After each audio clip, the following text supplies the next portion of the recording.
Buy a hybrid now or wait. Current car market, hybrid prices, interest rates, new versus used. Here's something most people don't realize until they've already overpaid. The biggest cost in the car market isn't timing it wrong, it's being forced to buy. Forced buying is where you get hit with the urgency tax, bad selection, bad financing, and paying whatever the market is charging that week. Let's break this down. You're thinking about a hybrid because you want the smart life, less fuel pain, less drama, more resale stability. But the market in 2026 is weird. Some hybrids feel overpriced, some used hybrids are priced too close to new, and interest rates can swing the whole decision more than MPG ever will. If you want to understand cars before you buy them, subscribe, because this channel is about making the market make sense in normal human language. Picture this. Your current car still runs, it's not dead, but it's starting to do the slow burn thing. A noise here, a warning light there, tire soon, brake soon, maybe the AC is kinda working. You can keep it going, but you can feel the big event creeping closer. Then you start shopping hybrids and you see two realities at the same time. One, hybrids still sell like they're the safe asset of the car world. Two, a lot of listings make you feel like you're paying extra just to be responsible. So, should you buy now or wait? Here's the clean answer. Don't decide based on what you hope the market will do. Decide based on what you can control. And you can control four things. One, whether you get forced into a purchase. Two, whether the hybrid premium actually pays you back for your mileage. Three, whether new or used is the smarter deal in your specific market. Four, whether your financing and insurance make the savings real or fake.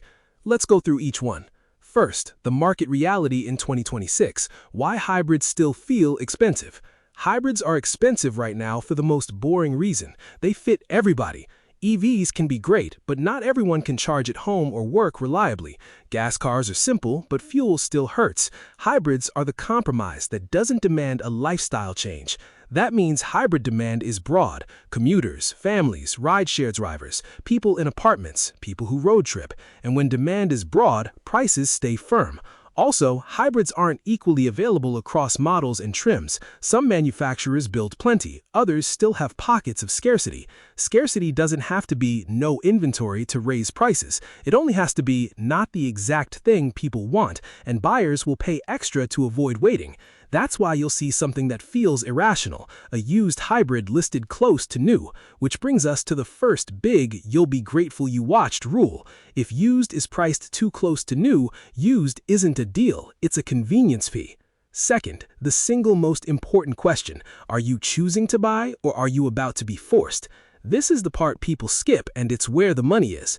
If your current car is stable, paid off, and not actively threatening your schedule, waiting gives you power. Every month you wait is a month you avoid depreciation on a newer car and avoid paying interest on a loan.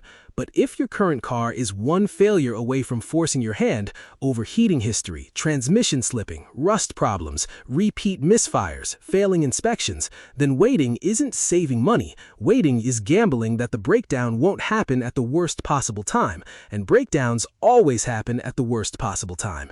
Here's what being forced looks like in real life. It's not that your car dies peacefully in your driveway. It's that it dies on a Monday, you miss work, you pay for a tow, and now you need a car by Friday. That's when you accept dealer add-ons you don't want. You finance at whatever rate you can get quickly, and you buy a car you don't love because it was available. So the first decision is not hybrid now or later. The first decision is my current car safe enough and predictable enough that I can wait without risk?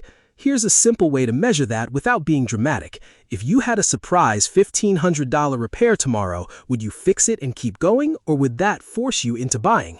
If the answer is that would force me, you're already living on the edge. Buying earlier on your timeline can actually be cheaper than waiting. Third, the brutal math. Does the hybrid premium pay you back for your mileage? This is where people get emotionally tricked. A hybrid saves fuel. Whether it saves money depends on how much extra you paid to get it. So do this. Hybrid premium divided by annual fuel savings equals break-even years. You don't need perfect numbers, you need honest numbers. Let's use a very common scenario. You drive 12,000 miles a year. Gas is $4 a gallon. Gas version gets 30 miles per gallon. Hybrid gets 45 miles per gallon. Gas fuel per year, 12,000 divided by 30 equals 400 gallons, roughly $1,600. Hybrid fuel per year, 12,000 divided by 45 equals 267 gallons, about $1,068. Savings, roughly $532 per year, roughly $44 per month. Now the important part. If the hybrid costs $3,000 more, break-even is about 5.6 years. If it costs $5,000 more, break-even is 9.4 years. If it costs $7,000 more, break-even is 13 years. That's why people buy a hybrid, feel smart, and still lose money. They didn't do the premium math. Now, here's the nuance that makes this fair. Hybrids often have stronger resale, so you may recover some of that premium later, but don't assume you recover it all. Resale is market psychology, not a guarantee. So the question becomes, are you buying this hybrid to keep it long enough for the math to work, or are you the kind of person who trades 3 to 5 years? Because if you trade often, your biggest cost is depreciation, not fuel. Fourth, the new versus used hybrid trap. In 2026, new can be the better deal more often than people expect. This is another new fact people learn late. In normal markets, used is cheaper, period. In the hybrid market, used is sometimes priced so aggressively that new becomes smarter because you get full warranty. You may get better financing offers on new. You avoid buying someone else's deferred maintenance, and the price gap isn't big enough to justify the risk. Also, some manufacturers and dealers will quietly support financing on new vehicles in ways that don't exist on used. Even if the rate difference is small, it can change your monthly payment more than the fuel savings difference between two hybrids. So, the adult move is always compare new out-the-door price and rate versus used out-the-door price and rate. If the used one is only a little cheaper, but the interest rate is higher and the warranty is shorter, you may end up paying more overall for used. Fifth, interest rates and insurance can erase your hybrid savings. This is where people get mad because fuel is emotional and financing is boring, but boring is where the money is. If you save $44 a month on fuel, but your payment is $120 a month higher because you bought a pricier trim or financed at a worse rate, you didn't save money, you upgraded. Which is fine, just call it an upgrade, not a savings plan. And insurance is the silent killer too. Some hybrids cost more to insure simply because replacement cost is higher and repair costs are higher. Some models also have theft risk premiums depending on region. So before you decide this will save me money, get an insurance quote for the gas version and the hybrid version and whichever EV you're tempted by. Because I've seen people save on fuel and lose more on insurance. Now, what does waiting actually mean and when does it help?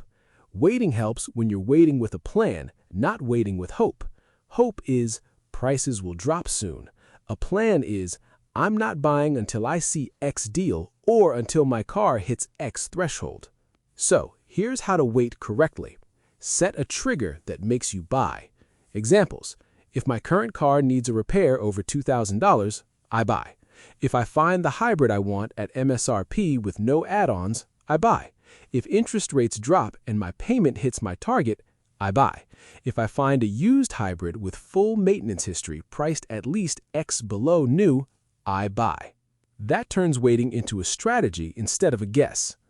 Also, understand timing levers that actually exist in the real world. End of month can help because dealers have targets. End of quarter can help for the same reason. Model year changeover can create discounts on remaining inventory. Rainy weekdays can be better than sunny Saturdays because fewer buyers show up emotionally. None of this guarantees a deal, but it increases your odds. Now, let's answer the question directly. Buy a hybrid now or wait. Buy now if your current car is becoming a reliability risk, not just an annoyance. If you're doing one fix every month, you're getting close to forced buy territory. If you drive high miles in stop and go, if you're doing 18,000 to 25,000 miles a year in traffic, the fuel savings stack up fast, and hybrids pay you back sooner.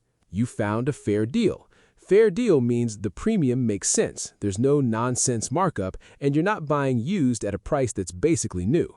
Your financing situation is strong right now. If your rate and insurance are reasonable, locking in a good overall cost matters more than waiting for a hypothetical market shift. Wait if your current car is paid off, safe, and stable. A paid-off, reliable car is financial gold. Every month you keep it is a month you avoid depreciation and interest. The hybrid premium in your market is ridiculous for your mileage. If you drive low miles, you can't fuel savings your way out of overpaying. You're not ready financially. If you can improve credit, build a down payment, or reduce debt, that can save you more than MPG ever will. You're flexible on model and trim. Flexibility is power. If you can wait and you're not locked into that exact hybrid, that exact color, you can let the market come to you.